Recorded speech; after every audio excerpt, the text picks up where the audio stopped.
atau kesetaraan SMA. Baik teman-teman, kalau begitu, walaupun misalnya teman-teman baru, tapi tenang aja, antropologi ini bukanlah sesuatu yang menyeramkan karena masih beririsan dengan mata pelajaran seperti halnya sosiologi, pendidikan Pancasila, kemudian geografi juga ada. Kalau yang praktikal umumnya seni budaya dan juga yang terakhir bahasa Sunda juga sebenarnya itu turunan bagian dari studi antropologi. Memang antropologi apa sih gitu. Nah, akan kita bahas pada malam hari ini. Yang juga secara spesifik saya akan membuka bab satu mengenai antropologi sosial dan antropologi budaya. Baik teman-teman, pada pertemuan kali ini teman-teman diharapkan setelah menyelesaikan pembelajaran pertama dapat menguasai atau memiliki ibaratnya empat kompetensi. Yang pertama, teman-teman dapat mengerti dan juga menjelaskan pengertian dari antropologi sosial dan antropologi budaya. Yang kedua, teman-teman dapat membedakan cakupan antropologi sosial dan antropologi budaya. Yang ketiga, memberikan contoh antropologi terapan, bagaimana kegunaan antropologi dalam kehidupan sehari-hari. Dan yang keempat, menjelaskan hubungan antar cabang-cabang ilmu antropologi eh, secara nyata dalam keseharian masyarakat. Oke, teman-teman ini saya ya. Mungkin teman-teman sendiri, kalau misalnya saya boleh bercerita, yang pertama, saya itu kuliah sarjana di Pendidikan Bahasa Sunda UPI. Jadi memang seharusnya saya kalau misalnya di sekolah formal itu hanya bertanggung jawab untuk mengajarkan bahasa Sunda. Tapi qadarullah ternyata selama perjalanan saya berkuliah di Pendidikan Bahasa Sunda, saya malah justru tertarik juga dengan budaya-budaya lainnya. Hingga akhirnya kalau teman-teman sadari di dunia perkuliahan itu, setiap akademisi itu dituntut untuk punya satu spesifikasi bidang keilmuan atau ranting keahlian. Dan akhirnya saya memutuskan bahwa saya ingin menjadi akademisi dan bahkan kalau karena saya juga ibaratnya itu calon akademisi ya, kedepannya akan berkarir di perguruan tinggi gitu. Makanya saya memutuskan bahwa ranting keahlian atau ranting keilmuan saya itu dalam bidang multikulturalisme dan multilingualisme yang merupakan pengejawantahan atau turunan dari ilmu antropologi. Qadarullah, takdirnya memang ternyata menjadi luas walaupun saya kuliah di pendidikan bahasa Sunda. Saya sendiri akhirnya sama Allah ditakdirkan ketika sewaktu dulu semester berapa ya? Berarti semester 6 saya dikirim ke Sumatera Utara oleh Kemendikbud Ristek Dikti dulu. Apa ya dulu namanya pokoknya masih disatuin. Saya dikirim ke Sumatera Utara, kursus di Universitas Sumatera Utara selama 1 semester mempelajari keberagaman budaya Batak ya, karena Batak itu banyak teman-teman. Batak ini kalau teman-teman lihat di depan ini saya pakai yang pertama pakai pakaian tradisional Batak Karo yaitu uwis. Kemudian yang kedua ini pakaian Batak Simalungun yakni hiou sama gotong, dan yang terakhir ini Batak Toba dengan khasnya yaitu ulos dan juga sor topi. Nah, teman-teman, apa yang saya lakukan di Sumatera Utara ini merupakan salah satu implementasi bagaimana ilmu antropologi digunakan untuk memahami keberagaman yang ada, dalam artian bagaimana saya sendiri belajarnya itu bukan secara spesifik mempelajari bahasanya, tapi eh, ibaratnya itu juga dengan apa ya, dengan keilmuan antropologi, sehingga saya juga tidak hanya sekadar jalan-jalan tapi juga mempelajari secara menyeluruh seperti halnya mengapa budaya-budaya Batak yang ada di sana bisa berbeda satu sama lain, apa filosofi yang diangkat dari setiap pakaian adat, dari setiap bahasa yang digunakan termasuk dari rumah-rumah adat. Nah, itu merupakan kajian dalam ranah antropologi seperti itu. Jadi kalau misalnya lebih sederhana lagi, antropologi itu sama halnya seperti halnya ilmu kajian budaya. Bagaimana budaya itu kan cipta rasa karsa manusia terhadap akal budinya, tidak cuma dalam bentuk praktek seperti halnya tari-tarian, musik-musik saja ya. Teman-teman memberikan gagasan pun di kelas itu adalah bentuk budaya karena merupakan produk hasil berpikir teman-teman. Dan begitu pun apa yang saya lakukan di sana itu bukan jalan-jalan, tapi ya bagaimana mengimplementasikan salah satu kajian antropologi, yaitu kajian budaya. Nah, kemudian akhirnya ini saya agak intermezzo juga ya. Nah, kemudian teman-teman gini nih, ini sedikit motivasi juga bahwa tapi kalau teman-teman tentu masih udah lebih banyaknya di dunia kerja ya. Bagaimana di dunia kerja sendiri eh mungkin ada banyak hal yang terasanya kayak impossible atau mustahil gitu untuk diraih. Tapi kemudian saya sendiri dari pengalaman ketika dikirimkan oleh kementerian ke Universitas Sumatera Utara, kemudian mendalami budaya Batak, berkesempatan untuk belajar lebih banyak dari masyarakat yang secara etnisitas, secara budaya itu berbeda dari saya, yang genealoginya orang Sunda. Saya itu aslinya orang Sunda ya, ada marganya juga gara-gara di sana tuh. Nah, akhirnya kemudian saya sendiri banyak nih diangkat ceritanya karena memang yang pertama unik, yang kedua jarang. Ya, pada akhirnya sebenarnya seperti ini teman-teman. Yang namanya hidup, kalau misalnya kita mau bisa eh, yang pertama hidup damai, yang kedua selalu bisa hidup dimanapun kita berada, itu kita harus bisa dalam kalau istilah Sundanya pindah cai pindah tampian. Kalau bahasa Indonesianya apa? Di mana bumi dipijak, di situ langit dijunjung. Bagaimana kita menerima bahwa keberagaman itu adalah kenyataan ilahiyah? Keberagaman itu adalah takdir Tuhan, dan keberagaman itu bukan menjadi penghambat bagi kita untuk berkomunikasi.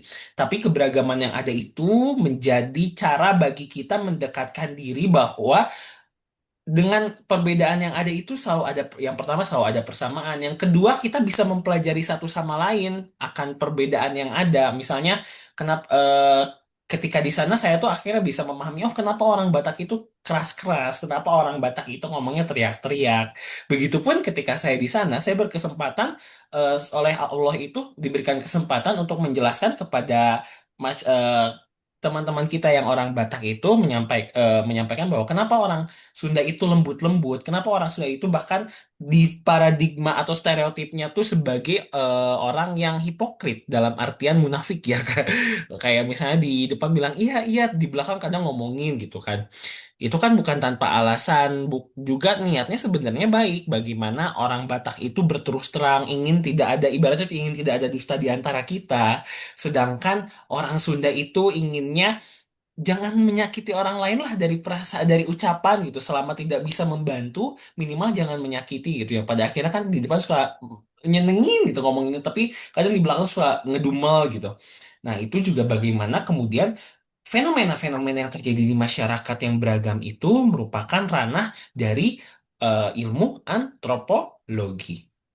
Kalau begitu, dari tadi saya ngoceh intermezzo yang panjang, coba teman-teman ada yang mau memberikan pandangan, apa itu antropologi?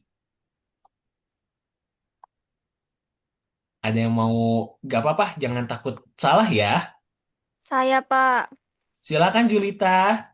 ilmu yang mempelajari keragaman dan kompleksitas manusia secara keseluruhan, baik dari aspek biologis, sosial, maupun budaya di seluruh dunia dan sepanjang masa. Oke, mempelajari bagaimana keragaman yang ada, baik dari aspek biologis ataupun dari sosiologis ya. Terima kasih. Yang lain ada lagi?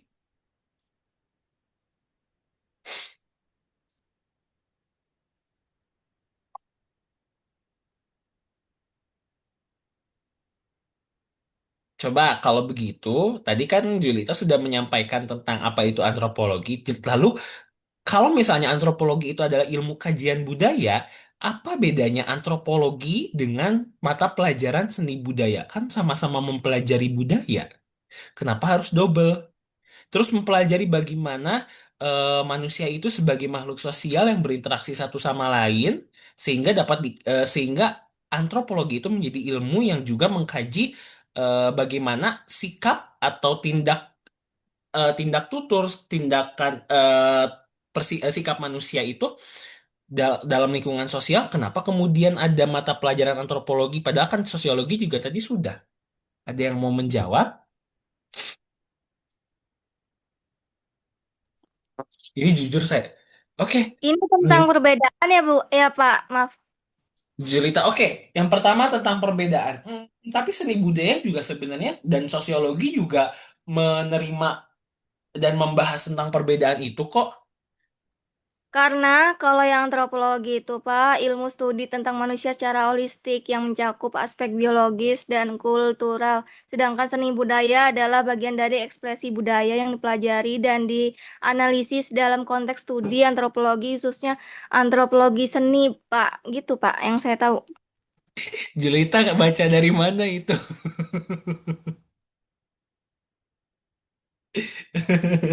Nggak apa-apa, tapi jawabannya bagus. Terima kasih banyak, Julita. Ya, sama saya disederhanakan ya. Yang pertama, kalau kita ambil dulu mata pelajaran yang lain. Yang pertama, kalau sosiologi itu lebih berfokus pada membahas aspek sosial, bagaimana manusia sebagai makhluk sosial berinteraksi, menciptakan sebuah sistem sosial dan ada dinamika-dinamika sosial yang terjadi di dalamnya itu adalah kajian dalam bidang sosiologi sehingga masuknya dalam bahasan sosiologi. Seni budaya sendiri lebih membahas atau mempelajari seni dan seni itu merupakan bagian dari budaya sebenarnya ya. Budaya secara praktikal. Jadi bagaimana teman-teman itu mempelajari misalnya tari-tariannya, mempelajari seni rupanya, mempelajari seni teater, seni musik itu secara praktis dan juga kalaupun ada yang secara teorinya itu akan dengan sudut pandang sebagai seni. Bagaimana misalnya lukisan atau gambar itu punya aliran-alirannya, bagaimana tarian-tarian itu mengandung filosofinya. Sedangkan antropologi itu mengkaji ilmu kebudayaannya itu secara holistik dalam sudut pandang bahwa manusia itu adalah makhluk budaya, makhluk yang menciptakan budaya, makhluk yang dapat menciptakan kebiasaan-kebiasaan, makhluk yang menciptakan simbol-simbol, makhluk yang menciptakan keanekaragaman di dunia. Bagaimana keanekaragaman yang ada kemudian dipelajari melalui antropologi sebagai sebuah kasus, sebagai sebuah studi di lingkungan masyarakat kita selaku masyarakat yang multikultural. Sampai sini Mbak dapat dipahami? Ah, Parisan belibet. Oh ya udah nih yang sederhananya antropologi secara umum ya. Nah, teman-teman, kalau secara etimologi, antropologi itu berasal dari bahasa Yunani, anthropos dan logos. Anthropos itu artinya manusia, sedangkan logos itu artinya ilmu. Makanya teman-teman kalau mendengar biologi, sosiologi, kemudian leksikologi, atau apalagi yang berlogi-logi geologi itu maknanya akan selalu ilmu. Sedangkan kalau dalam bahasa Yunani kan antropologi itu antropos dan logos. Antropos manusia, logos ilmu artinya ilmu yang mengkaji tentang manusia. Tapi kalau misalnya perbandingan lagi nih, apa bedanya biologi dan antropologi? Kalau biologi itu mengkaji manusia sebagai makhluk hidup yang punya ekosistem di dalam, yang punya sistem alamiah di dalamnya, sistem biologis gitu ya. Kalau misalnya antropologi, bagaimana ilmu ini mengkaji manusia itu sebagai ya itu dia makhluk berbudaya, makhluk yang bisa yang dengan akal, pikiran, dan hati nuraninya bisa menciptakan, bisa merasakan, bisa mengabadikan nilai-nilai tertentu yang menurut mereka itu adalah benar berdasarkan cara dia memandang lingkungan dan bertahan hidup. Nah, kalau misalnya disederhanakan dari studi pembahasan yang kompleks, antropologi secara ilmu sendiri, secara umum sendiri merupakan ilmu yang mempelajari manusia dari berbagai aspek, biologis, sosial, budaya, dan bahasa. Fokus utamanya sendiri, antropologi itu memahami keanekaragaman manusia serta dinamika dalam kehidupan bermasyarakat. Nah, bagaimana kemudian keanekaragaman yang dimaksud ini oleh antropologi itu dikaji dari yang pertama, apa yang melatar belakangi keberagaman yang ada. Mengapa manusia itu bisa beragam? Dari keberagaman itu kemudian bagaimana manusia bisa mengenali satu sama lain? Dari keberagaman yang ada, mengapa kemudian manusia bisa saling membanggakan keberagaman itu? Seperti halnya negara kita ya, Bhinneka Tunggal Ika, berbeda-beda namun tetap satu jua. Itu bisa kita kaji secara antropologi, bagaimana Bhinneka Tunggal Ika itu merepresentasikan masyarakat. Masyarakat yang seperti apa? Oh, masyarakat yang ada dari Sabang sampai Merauke dengan 700, kurang lebih 700 bahasa daerah, berpuluh berapa puluh ribu suku ya. Bapak lupa lagi, suku bangsa termasuk subetnis di dalamnya, seperti itu. Itu merupakan kajian antropologi secara umum. Baik teman-teman, kemudian antropologi sosial sendiri adalah dua ya, antropologi sosial dan antropologi budaya menjadi bahasan kita pada malam hari ini. Antropologi sosial sendiri meneliti adalah ilmu antropologi atau ilmu tentang manusia sebagai makhluk berbudaya yang meneliti pola interaksi, struktur sosial, serta peran individu dalam kelompok. Yang kedua membahas institusi sosial, keluarga, ekonomi, politik, hukum, dan agama dengan tujuan memahami keteraturan, perubahan sosial, dan hubungan antar individu atau kelompok. Nah, kalau misalnya teman-teman membaca ini secara selewat, langsung pasti mikirnya gini, ini kan udah dibahas di sosiologi, apa bedanya dengan bahasan yang ada di sosiologi? Nah, teman-teman, perbedaannya seperti ini. Kalau misalnya di sosiologi, kita hanya memandang manusia itu sebagai makhluk sosial. Kita melepaskan nilai-nilai budaya yang melandasi mereka. Misalnya, mereka lahir di mana, dari budaya apa nilai yang mereka junjung tinggi, itu sosiologi tidak membahas itu. Mereka melupakan itu. Hanya menganggap sebagai, oke, manusia adalah makhluk sosial. Ketika mereka berinteraksi, berarti mereka melakukan interaksi sosial. Ketika terjadi dinamika, atau misalnya perubahan, berarti itu adalah dinamika sosial. Sedangkan antropologi sosial sendiri, pola interaksi, struktur sosial, peran individu dalam kelompok ini kemudian ibaratnya tuh apa ya? Disinambungkan dengan institusi sosial seperti keluarga, ekonomi, politik, hukum, agama yang merupakan bagian dari kebudayaan. Bagaimana misalnya keluarga asal usul leluhur kita, etnisitas kita itu begitu berpengaruh dengan tindakan sosial kita.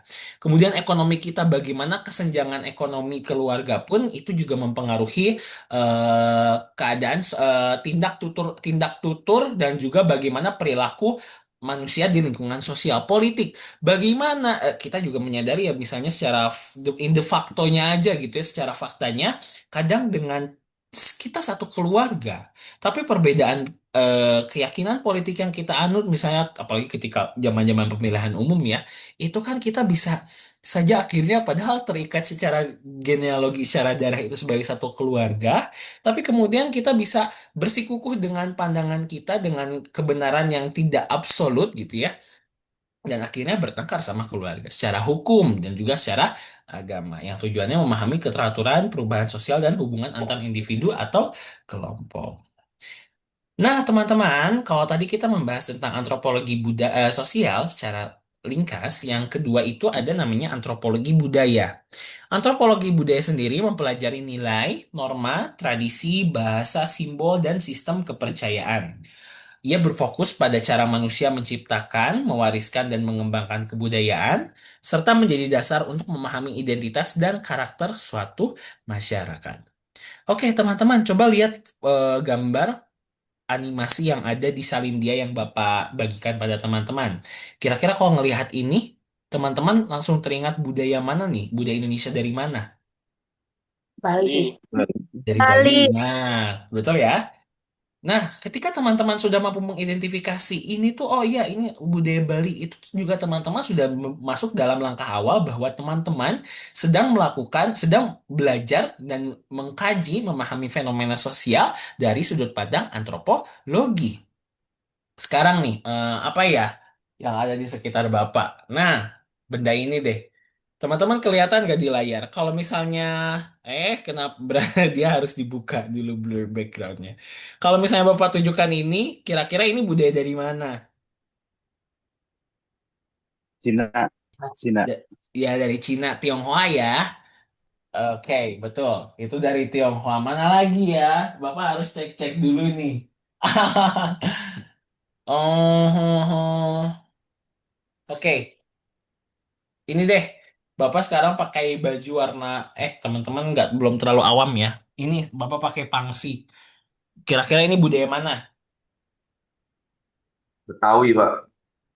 Betawi. Gak salah sih, soalnya Betawi itu juga irisan sama Sunda. Oke, mana ya? Oh ini deh, bentar, Bapak buka dulu ini. Mm-mm. Ini yang ada di tangan Bapak ini apa? Ini budaya mana? Ulos tuh, Pak. Iya, ulos. Dari mana? Medan, Batak. Dari Medan, dari Batak. Oke. Mana lagi ya? Apalagi, apalagi ya? Oh, ini gak ada lagi. Oke. Seperti itu misalnya teman-teman itu tuh teman-teman tuh sudah melakukan langkah awal dari melakukan kajian antropologi, kajian budaya dan masyarakat. Sehingga akhirnya ke depannya antropologi budaya itu kan baru langkah awal. Selanjutnya itu bagaimana kemudian teman-teman memahami apa nilai yang ada di balik ini ya. Misalnya ini sesajian-sesajian yang dibawa oleh ayu-ayu dari orang Bali itu. Kemudian apa? Kemudian mereka itu pakai kebayanya warna putih. Kenapa mereka mengikat pinggangnya itu dengan kain yang berwarna-warni? Kenapa kemudian sesaji yang dibawa ini harus ada bunga warna ini? Kenapa harus ada daun sirih? Kenapa harus ada kaca? Apa makna yang di sebalik makna yang ada di dalamnya itu merupakan ranah kajian antropologi. Teman-teman dipikir-pikir kalau saya ketika dulu pertama kali belajar antropologi, pertama tuh langsung mikir kayak ini pelajaran kayak ngebahas hal yang gak terlalu penting gitu untuk dunia yang modern ini gitu kan ya. Kadang kita kalau saya dulu berpikirnya seperti itu, tapi ternyata akhirnya ketika kita mempelajari hal seperti ini, ada sense of belonging, akhirnya rasa memiliki yang tumbuh. Bagaimana kemudian akhirnya kita bisa lebih menghargai, bisa lebih menerima, dan juga menghormati budaya-budaya yang ada ini tidak hanya sebagai simbol, tapi bagi mereka ini punya nilai-nilai tertentu. Termasuk juga misalnya kayak gini. Kalau misalnya teman-teman memandang sholat, sholat itu kan ibadah ritual. Kalau secara pragmatik, orang-orang yang bukan beragama Islam akan memandangnya cuma orang-orang pasti hanya akan yang bukan beragama Islam itu hanya akan memandang kayak oh gerakan, oh ibadah ritual, ritualnya apa? Gerakan seperti itu. Tapi kan padahal di balik sholat itu ada apa? Ada komunikasi, ada doa-doa, ada harapan yang kita panjatkan kepada Tuhan, yang mana itu juga merupakan salah satu ranah kajian antropologi. Seperti itu teman-teman. Nah, makanya kalau misalnya ketika dari sekarang teman-teman tiba-tiba mulai, ini ilmu buat apa sih gitu kan, bertanya seperti itu. Nah, ini dia ada 5 poin kegunaan antropologi di era modern. Yang pertama, multikulturalisme. Kita menyadari bahwa seiring dengan perkembangan teknologi, dunia menjadi semakin dekat dan terasa sempit. Batas-batas negara itu sekarang tidak lagi terlalu terasa loh teman-teman. Ibaratnya kalau dulu untuk memasuki ke negara lain itu kan kita harus menyeberangi lautan yang pada masa itu belum banyak orang yang bisa mengakses pesawat terbang, menggunakan pesawat terbang. Tapi kalau sekarang orang-orang bisa dengan bebas menggunakan pesawat terbang. Bagaimana antropologi di era modern ini? Akhirnya, yang pertama bisa mendorong toleransi dan pemahaman antar budaya. Kita sedang melangkah menuju masyarakat global. Nanti itu konon bahkan ya katanya kita tidak lagi dipandang sebagai masyarakat dari budaya apa, dari negara apa, tapi kita tuh pokoknya kesatuan aja masyarakat dunia. Tapi ternyata satu hal yang tidak bisa kita lupakan adalah setiap manusia, setiap dari kita itu membutuhkan identitas. Identitas itu tidak hanya sekadar nama yang terpampang di layar ini, tapi juga bagaimana kita tuh harus bisa menunjukkan eksistensi diri. Yang pertama, kita lahir dari budaya apa, nilai apa yang kita junjung tinggi, termasuk tentang agama. Agama kita apa, itu juga kan merupakan bagian dari budaya. Makanya teman-teman kerasa gak sih kalau saya dulu sempat bertemu beberapa teman-teman yang karena mereka itu terlahir dari keluarga yang udah bercampur-campur, bagaimana ibunya misalnya orang Minang, ayahnya orang Bugis, tapi kemudian nenek dari ayahnya itu orang Batak gitu kan, nenek dari ibunya itu ternyata orang Sunda gitu kan, tapi Sundanya juga Sunda dari Cirebon kayak gitu. Itu tuh pada akhirnya ketika kitanya tuh bilang kayak gini, aku tuh orang mana ya, bingung. Dan akhirnya ada semacam kayak rasa yang menyelkit gitu dalam hati itu, kayak gue tuh orang mana sih identitasnya, mereka dia tuh jadi kayak bias identitas seperti itu. Nah, bagaimana akhirnya artinya ketika dunia semakin modern, akhirnya nanti kita menjadi global citizen, world citizen, kita itu tetap membutuhkan identitas yang diperlukan untuk eksistensi kita selain nama, seperti itu. Yang kedua, pembangunan masyarakat.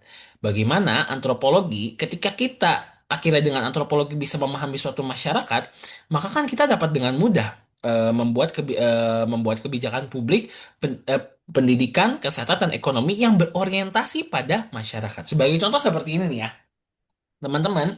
eh Bapak tuh dulu ingat ada cerita ketika kuliah itu dokter, beliau tuh udah dokter, udah profesi. Tapi beliau itu akhirnya memutuskan untuk belajar bahasa Sunda sama Bapak. Karena apa? Karena beliau itu bukan orang Sunda, tapi kemudian dapat penempatannya itu di daerah Soreang, di puskesmas bukan di puskesmas, apa ya, kayak klinik itu di Soreang. Nah, dia tuh selalu kebingungan kayak ketika ada pasien yang ngomongnya pakai bahasa Sunda, menjelaskan, oh, bentar, baterainya mau habis.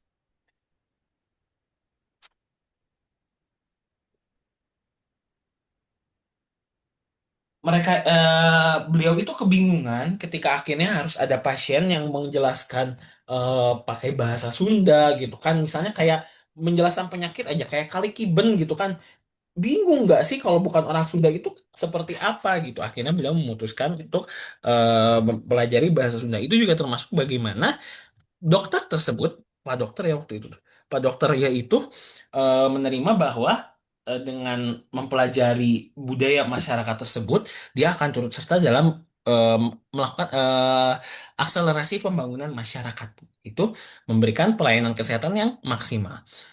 Dunia kerja dan bisnis, bagaimana memahami perilaku konsumen lintas budaya. Makanya teman-teman sadar gak sih kayak eh, bungkus Indomie itu setiap negara itu beda-beda. Walaupun misalnya Indomie itu kan dari Indonesia, tapi kemudian produsen Indomie sendiri, PT Indofood itu kan menciptakan kemasan yang berbeda-beda karena memang disesuaikan dengan kondisi negaranya. Jangankan seperti itu. Just a moment. I will share to you something unique when I was being exchanged in Medan. Saya akan bagikan sebuah pengalaman yang ini cukup menarik. Jadi, karena ini saya alami sendiri ya. Gimana kita cari eh,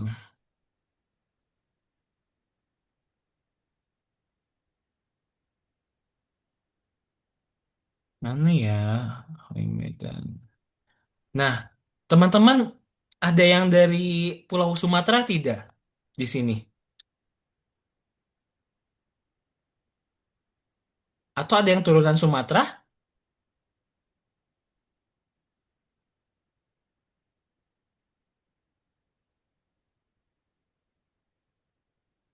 Mana ya? Aduh, ini memorinya udah lama banget sih. Tapi untungnya teman-teman kalau misalnya mau lihat bagaimana kemudian saya mencoba mengemas perjalanan saya mempelajari seluk-beluk dengan ilmu antropologi dalam kehidupan, teman-teman boleh eh, ibarat terkoneksi dengan saya di media sosial, terutama di TikTok sih. Saya tuh seneng banget bikin unggahan-unggahan singkat TikTok ketika misalnya saya menemukan pengalaman baru di suatu tempat gitu kan, ketika saya dipindahin ke sini ke sana gitu.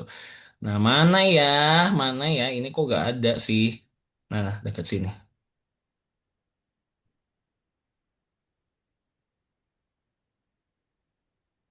Where's that?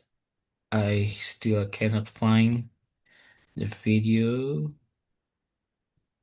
Nah, oke. Nah, ini dia ada. Bentar ya. Mana zoomnya? Oh, ini. Coba saya bagikan. Ini TikTok share sound. Sudah terlihat belum teman-teman? Harusnya udah sih ya. Udah? Udah, Pak. Udah, Udah. oke. Udah. Silakan kita tonton bareng-bareng ya.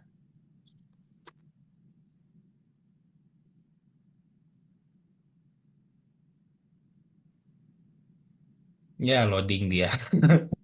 Kenapa loading Ini ini? adalah kali pertama Ah, aku ini. masuk nih.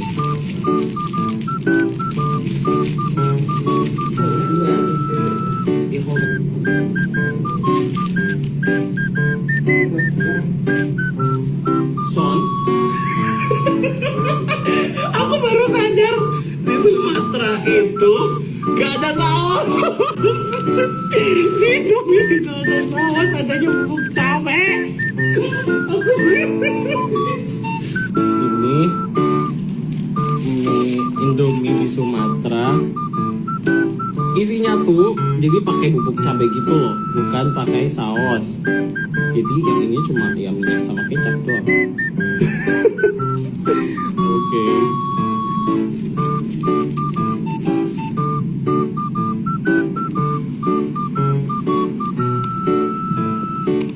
Iya pakai nasi. Soalnya kita nggak jangan buang-buang nasi di perantauan Pak Mali. Nih garpunya. Silakan makan. Ini adalah mie Sumatera. Oke, mau review. Nah, langsung aja. Ini adalah kali pertama aku masak mie.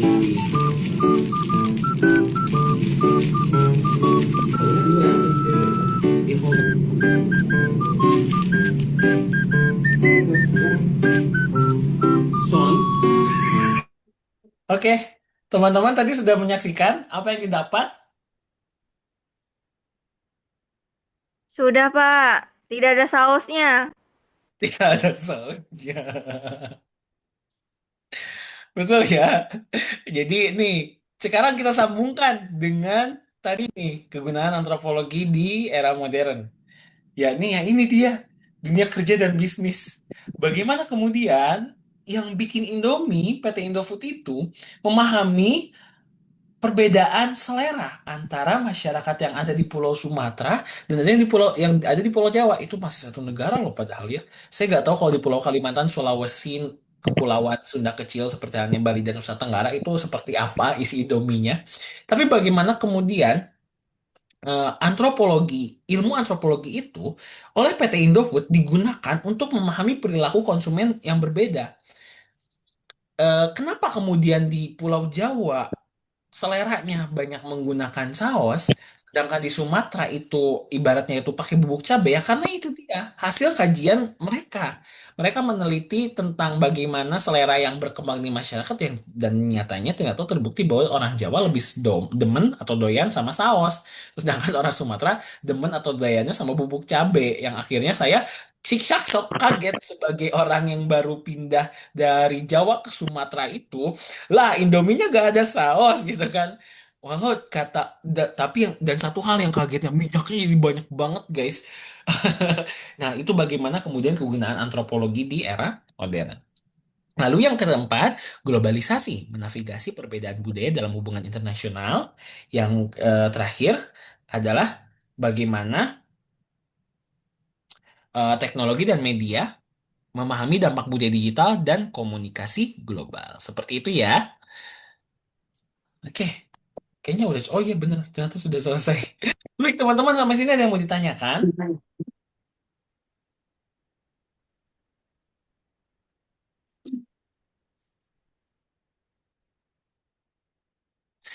Oke. Seperti ini ya teman-teman. Jadi, untuk mata pelajaran antropologi sendiri, nanti memang teman-teman akan ada tes formatif dan juga bagaimana kolom diskusi ini menjadi wadah atau tempat refleksi bagi teman-teman sejauh mana teman-teman memahami materi di setiap pertemuannya. Tapi sepakat gak kalau kita untuk kelas antropologi ini kita akan coba bikin proyek teman-teman setelah mengikuti kelas antropologi yang menjadi tugas akhirnya nanti, makanya bisa dicicil dari sekarang ya. Teman-teman kita bikin artikel terkait dengan budaya yang ada di sekitar teman-teman.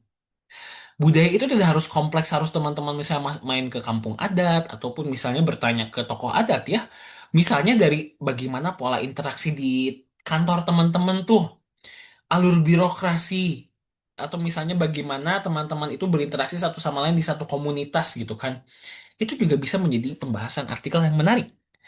Jadi mungkin kita sepakat ya buat antropologi ini kita mulai sekarang mulai menyicil akan membahas apa dan mungkin teman-teman boleh memikirkan judulnya.